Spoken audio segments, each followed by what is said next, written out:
OPNsense has added a new DHCP server which is called KEA. So we'll be going to the services here, and in services we'll be going to the KEA DHCP. In KEA DHCP, of course, these are multiple options which are available, and the first thing that you see is control agent. So this is for the RESTful API, but we are not going to go with that. We will be simply clicking on KEA DHCP 4, which is for the IP version 4. And once you have the leases, you will be able to see it here, all the leases which will be assigned. Right now, as we already know that we are using ISC DHCP server, first of all, we'll be configuring the KEA DHCP 4. Before I enable it, I need to configure the subnets. So on top, you will see here settings, subnet, reservation, and high availability peers. So I'll be clicking on subnets, and we will be defining our networks or subnets here. So first subnet that I'll be adding will be the wireless LAN subnet, which I already added. So I will be adding that 172.16.1.0/24 bit. This will be, for example, wireless LAN subnet, and here I will be adding pools. So pools will be 172.16.1.100 to 172.16.1.200, and match the client ID. We will leave it default. Auto collect option data, we will leave it default, and here will be, in case there is a static route, so you can add the static route. Domain name, I will be adding syncbricks.com, and even domain search also you can do syncbricks.com. So in case you want to have a separate time server, you can mention here next server, TFTP server. These all will be configuring when we will need it. So I will be simply clicking on save. Now you can see here we have added the first subnet here. And now as I have applied it, there is no reservation right now added. So all the static reservations will be added over here. So we are not going to do that. Once the leases will be assigned, then we will see the reservations here. We'll be going here into settings now, and I'll click on the interfaces. On which interface you want to enable the DHCP. I want to enable the DHCP on wireless LAN, VMBR0, VMBR1, and home lab. So here service right now is not enabled. So I will click on enable, and then I will click on apply. As there is already ISC DHCP server already running, ISC DHCP has to be disabled first. So I will be going back here to ISC DHCP server, and I will just stop this service here. So you can see here that the ISC service is stopped now. I will disable the service on the guest Wi-Fi, and I will save. On home lab also, I will disable it, and I will save. And on wireless LAN also, I will disable it, and I will save it. ISC DHCP is already disabled for all the interfaces. If I go back to lobby, and in lobby, if I click on dashboard, you will see here these services which are running, and right now the KEA DHCP server is running, and you can see here ISC DHCP server is not running. So in order to check whether I'm able to get the IP address, so I will just go back here to control panel, and if I see the network settings here, so here details, I will see here that I have been given the IP address automatically, which the gateway is this, and DHCP server is also the same DHCP server, including the DNS server. So if I go back here to now the KEA DHCP, and if I click on leases, you will see here that these are all the leases which are assigned here. So I can do the static map also. Now for example, this is 170.16.1.102. So I want to add this into the static lease.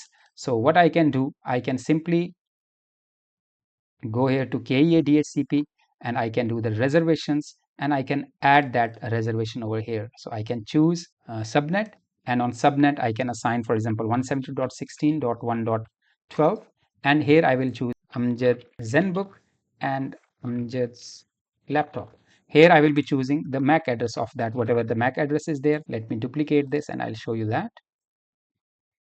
So these are the leases, and on the lease, which is this one, for example, which is Zenbook. So I will be simply copying this, and I will paste it over here, save it.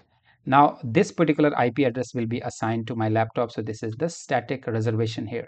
Disconnect the Wi-Fi and reconnect it again. Of course, you can do release and renew also, but let me do that from here, and it will get the new IP, and that IP should be, of course, which I had set up, which is 1.12.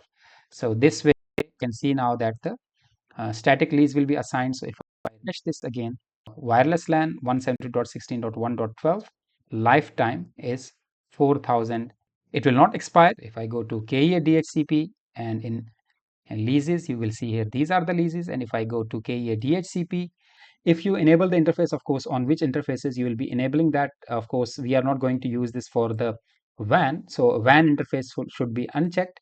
And then valid lifetime, it is for 4,000 seconds. In case you want to increase it to 86,400, for example, so you will be doing that. The firewall rule means that it will automatically create the firewall rule to enable the traffic to the DHCP server.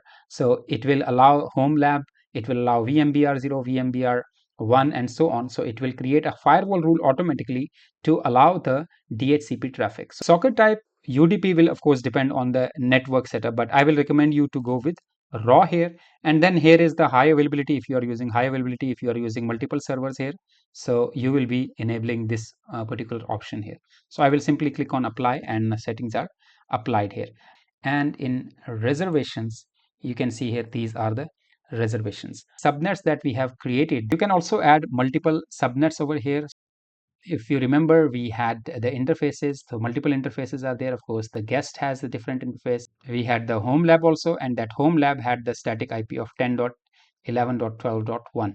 And if you want, of course, now this also network to be created, because right now whatever is created on wireless LAN, which has the static IP of 170.16.1.1, we need to accordingly add all these subnets into DHCP. So we will be going again here into services, KEA DHCP, and in KEA DHCP, I will go to KEA DHCP 4, and here I will be adding those subnets as well. So I will be adding another subnet 10.11.12.0/24, and description will be home lab, and pool will be 10.11.12.10, maybe from 150 to 10.11.12.240.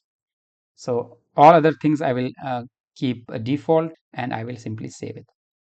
Now you can see here that these are two subnets which are added. I will apply the changes, and then here you will be having the high availability peers. If you have multiple DHCP4 servers, so you will be creating the high availability peers here. You will add the server IP address, so the role of that, whether it is primary or standby. So we will be using that in later videos, but here you have these options.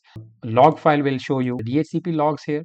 You can see here that we did not earlier create the firewall rule. That's why these are the errors. The moment firewall rule is created, of course, all the leases will be given to other interfaces as well. So you can see here now home lab is also getting the IP address. You can see that this particular range which we created for the home lab. So on home lab, the servers are getting the IP addresses now. So if you see on wireless LAN, this is the IP range. So right now, as we have only created the two interfaces, so we created home lab. In home lab, we defined this particular IP range, and we created the wireless LAN where we defined this particular IP range.